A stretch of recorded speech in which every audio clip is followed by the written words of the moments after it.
Welcome to another episode of Turmoil in Rhode Island. Oh, whoa, that's the wrong show. The real show, the show that we want to show you right now, is a little bit different.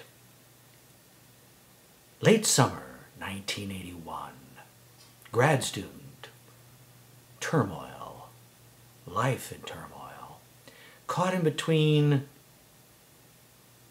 a thing in the past and what may be in the future. Casually walks into a bookstore, southeastern Virginia, Roanoke, as a matter of fact, looking for work, looking for a job. And what happens? Was there a job available? Were they hiring? There was no job. But the guy running the place, I'm a burly fella, John was his name, says, well, what do you know about books? I said, well, I like to read. That didn't impress him very much, but he took me on anyway. For the next year, I met some of the most fascinating people who just walk in off the street, well, so to speak, looking for books, because it was a bookstore, a place to hang out. I remember after about a week or so working there, I discovered that there were no labels. there were no labels on the books. And the bookshelves, I'm sorry. Anyway, there were no labels. So I asked John, I said, hey, wouldn't it be a lot better if there were labels on these books? On these bookshelves? He just looked at me, kind of smiled. He had this way of smiling at you, and his eyes would squint, and he was like, he knew something you didn't know, which was pretty much all the time with me. And he said, well, I just want people to walk around looking at books, browsing. That was a very, very astute marketing strategy, but it all had to do with books and just being in a bookstore, hanging out. And that's why the people came, year after year. I left there, and I kept coming back every so often, because I was still living in Virginia, at the University of Virginia. And it was one of the most defining times of my life.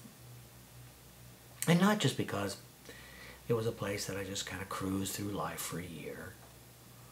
It helped me get things back together, particularly my life, which was kind of goofy at the time. But I met people who were honest and straightforward and sincere, and they were the people that I worked with. You didn't work for John and Lolly. Although Dottie was pretty much in charge of everything, I think. She was kind of like this goddess role. I think somewhere the gods put her down there to really know what was going on. You just were there. It was just a matter of being. You were just there. The best job I've ever had. Best job I'll probably ever have. I don't even know what kind of money I made. I don't think it was very much. But it wasn't about the money. It was about the people. And you can't put a price tag on that. Not at all. Over the years, we moved far away. Stay in touch every so often. John and Lolly, Dottie, they were friends. John was in our wedding. I mean, they were friends. And Ram's Head had its run. It was a wonderful place to be. A wonderful place. What wonderful people. And I've always missed that. The life we lead outside of those wonderful little cocoons like Ram's Head. It's cold, oftentimes brutal, not very friendly. It was a wonderful time. One of the best times of my life. I'll always look back on that with incredible fondness. Hospitality, generosity. Thanks, you guys.